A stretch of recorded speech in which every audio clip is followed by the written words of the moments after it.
కీలక నేత, మాజీ మంత్రి భూ ఆక్రమణలకు పాల్పడ్డారు, అటవీ భూములు ఆక్రమించుకున్నారన్న ఆరోపణల నేపథ్యంలో ప్రభుత్వం ఆల్రెడీ ఒక కమిటీ వేసింది. కమిటీ విచారణ జరుపుతుంది. విచారణ వచ్చిన తర్వాత ఖచ్చితంగా చర్యలు తీసుకుంటామని ప్రభుత్వం ఆల్రెడీ ఒక ప్రకటన చేసింది.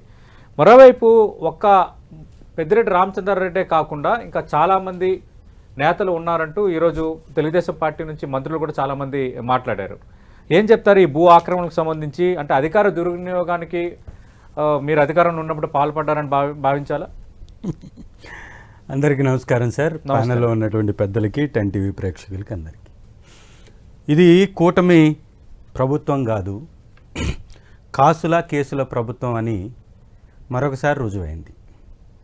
ఈ కూటమి అధికారంలోకి వచ్చినటువంటి 7 నెలల కాలంలో ఏ విధంగా హామీలను ఎగ్గొడుతూ, ఏ విధంగా నీతి ఆయోగ్ ఇచ్చినటువంటి రిపోర్ట్కి వక్రభాష్యం చెప్తూ, గతంలో తప్పుడు అంకెలతో రంకెలు వేసినటువంటి ఈ కూటమి నేతలు అప్పు లేదు అని తెలిసినా కూడా పథకాలని ఎగ్గొట్టేదాని మీద ప్రజల్లో వస్తున్నటువంటి వ్యతిరేకతని పక్కదారి పట్టించడానికి వీరు ఎంచుకున్నటువంటి మార్గం కేసులు పెట్టడం, ప్రతిపక్షం యొక్క గొంతు నొక్కటం, ఈ రాష్ట్రంలో ఉన్నటువంటి కాసుల్ని కొట్టివేయటం.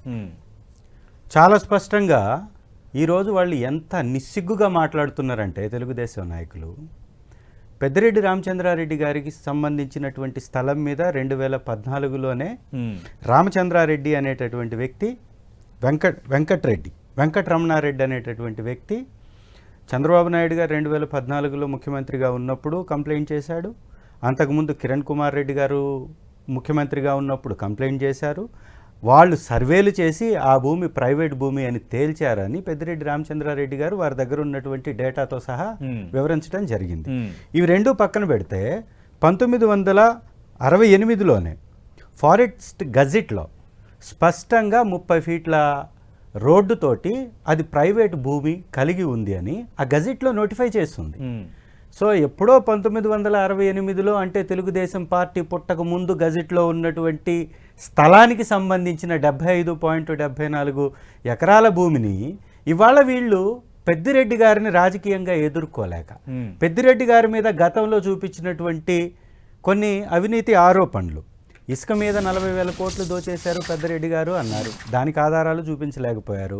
పెద్దిరెడ్డి గారు ఎర్రచందనాన్ని అక్రమంగా రవాణా చేస్తున్నారు అని, దానికి సంబంధించిన ఎర్రచందనం స్టాకు నేపాల్లో పట్టుబడ్డదని సాక్షాత్తు ఇప్పుడు డిప్యూటీ చీఫ్ మినిస్టర్గా ఉన్నటువంటి పవన్ కళ్యాణ్ గారు మాట్లాడారు. ఈ 8 నెలల్లో ఏమన్నా దాన్ని చూపించగలిగారా? ఇసుక అక్రమం ఆధారం చూపించగలిగారా? పొంగనూరు నియోజకవర్గం పులిచెర్ల మండలం మంగళంపేట రెవెన్యూ గ్రామ పరిధిలో 75 ఎకరాల అటవీ భూములను అక్రమంగా పెద్దిరెడ్డి కుటుంబం పరిధిలోకి చేర్చుకున్నారనేది ఆరోపణ. ఇది ముఖ్యమంత్రి స్థాయిలో విచారణకు ఆదేశించిన అంశం. నిజంగా ప్రభుత్వానికి మీపైన అంటే ఆక్రమణ కరెక్ట్ కాదు, అవి సవ్యంగా ఉన్నాయంటే ప్రభుత్వం ఈ స్థాయి నిర్ణయం తీసుకుంటుందా? సార్, ఇదే ప్రభుత్వం, తెలుగుదేశం ప్రభుత్వం 2014లో ఇది ప్రైవేట్ భూమి అని ఎంక్వైరీ చేసి ఇచ్చినటువంటి రిపోర్టు కూడా చూపించడం జరిగింది.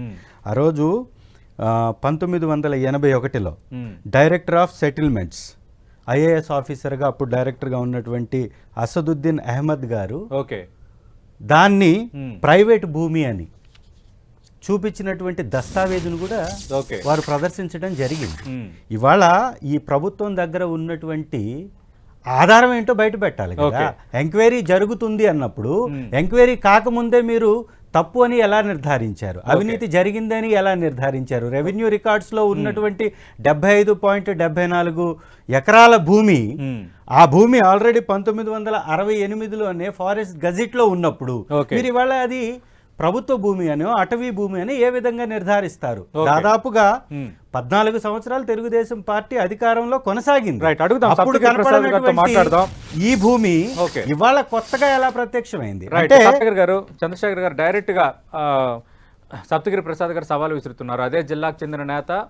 2019-2024 అంటే కిరణ్ కుమార్ రెడ్డి హయాం కాదు, అంతకుముందు చంద్రబాబు నాయుడు గెలిచిన హయాం కూడా కాదు, 2019 నుంచి 2024 అంటే మీరు అధికారంలో ఉన్నప్పుడు ఆయన ఒక చిట్టా చదివారు సప్తగిరి ప్రసాద్ గారు. మొత్తం ఇన్ని ఆక్రమణలకు, ఇన్ని అవినీతికి పాల్పడ్డారు, ఇవి తప్పని ప్రమాణం చేయగలరని సవాల్ విసురుతున్నారు.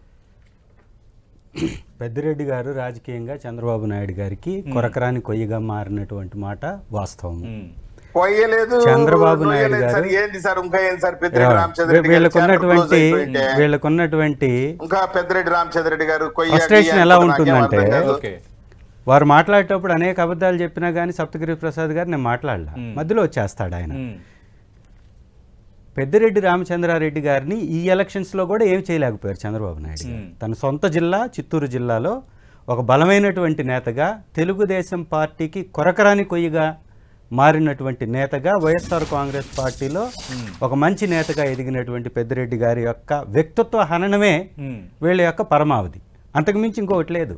1968లో ఫారెస్ట్ గజెట్లో ఉందిరా నాయనా అంటే నిన్న జరిగింది మొన్న జరిగింది అంటాడు. రెండవది నేనేమంటున్నానంటే ప్రధాన పత్రికల్లో వచ్చింది అని రాస్తాను. అది ప్రధాన పత్రిక కాదు, మీ కరపత్రిక. మీ కరపత్రికలో తీసుకొచ్చినటువంటి వార్తను తీసుకొచ్చి ఇవాళ మీరు చెప్పినా తనకి దమ్ము ధైర్యం ఉంది కాబట్టి, తను తప్పు చేయలేదు కాబట్టి బయటికి తీసుకొచ్చేసి జీవోలతోటి డేటాతోటి వారి దగ్గర ఉన్నటువంటి ఆధారాలతోటి ప్రెస్ మీట్ పెట్టారు. మీకు దమ్ము ధైర్యం ఉంటే మీకు అడుగుతున్నా, ఇప్పుడు ప్రభుత్వం ఒక జాయింట్ కమిటీ ఏర్పాటు చేసింది పెద్దిరెడ్డి రామచంద్రారెడ్డిపై విచారణకి. చిత్తూరు కలెక్టర్, జిల్లా ఎస్పీ, అలాగే ఐఎఫ్ఎస్ అధికారి ముగ్గురు అందులో ఇదిగా ఉన్నారు. వాళ్ళు ప్రభుత్వ అధికారులే. ఇప్పుడు రేపు పొద్దున్న వాళ్ళు సర్వే చేసి రైట్ ఇది తప్పే, అటవీ భూములను ఆక్రమించారని తేలితే అప్పుడు మీ సమాధానం ఏంటి? వైసీపీ సమాధానం? ముఖ్యమంత్రి గారి ఆలోచన ఏంటో స్పష్టంగా తెలిసిన తర్వాత, పెద్దిరెడ్డి గారిని రాజకీయంగా ఇబ్బంది పెట్టాలి అనుకున్న తర్వాత వారు తేల్చేటటువంటి నిజమేముంటుందండి? చంద్రబాబు నాయుడు గారు తప్పకుండా ఎదుర్కొంటాం. మేమేమంటున్నామంటే ఏబి వెంకటేశ్వరరావు అనేటటువంటి వ్యక్తి మీద ఆయన శాఖలో చేసినటువంటి ఆర్థిక నేరాల మీద గత ప్రభుత్వంలో స్పష్టమైన ఆధారాలతోటి వారిని పక్కన పెట్టడం జరిగింది. ఇవాళ వీళ్ళ ప్రభుత్వం ఒక గజెట్ ఇచ్చేసుకుంది.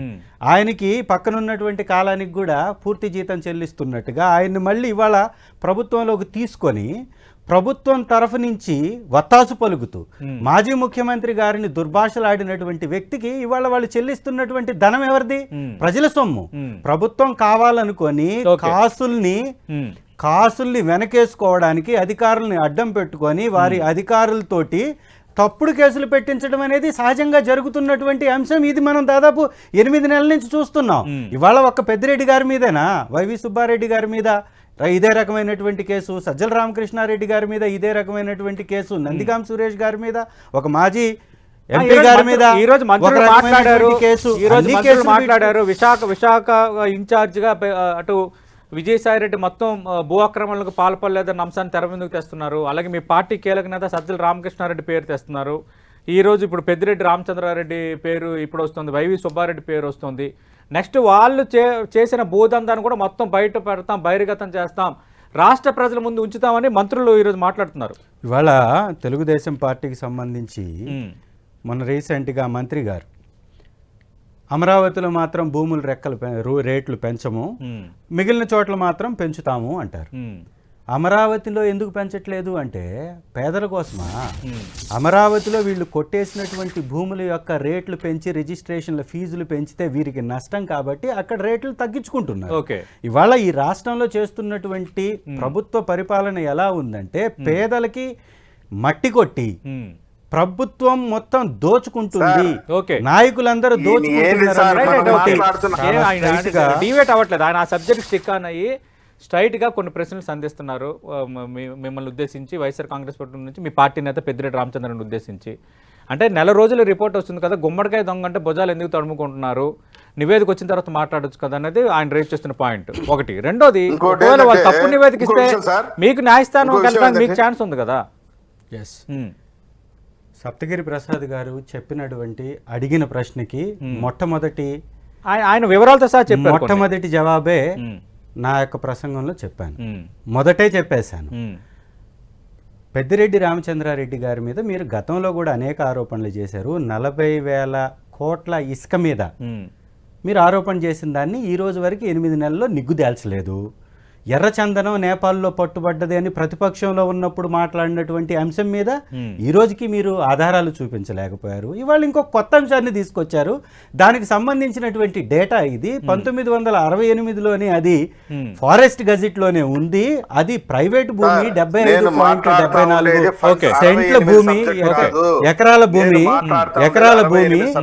అప్పుడున్నటువంటి ఐఏఎస్ ఆఫీసరు 1981లోనే ప్రైవేట్ భూమి అన్నారు. కిరణ్ కుమార్ రెడ్డి గారు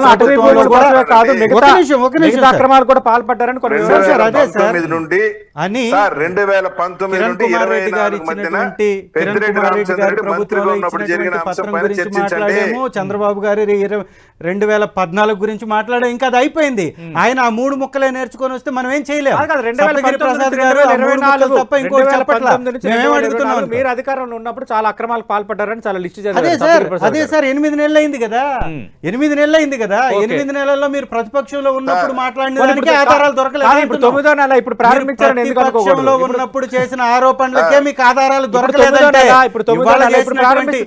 ఇవాళ చేసినటువంటి ఆరోపణలకి మీ దగ్గర సరైనటువంటి ఆధారాలు ఉండవు అనేది వాస్తవం. నేనేమంటున్నానంటే రిషికొండ మీద బాలకృష్ణ గారి అల్లుడు గీతం యూనివర్సిటీ కింద ఆక్రమించినటువంటి భూములకు సంబంధించిన ఆధారాలతో సహా గత ప్రభుత్వం బయటపెట్టిందే. దాని గురించి ఏమన్నా మాట్లాడేటటువంటి ధైర్యం కొంత భూమిని కూడా ప్రభుత్వం స్వాధీనం చేసుకుంది. భూమి ఆల్రెడీ స్వాధీనం చేసుకుంది. వాళ్ళు అక్రమాలు కట్టడాలు కట్టింది, నిరూపించబడింది.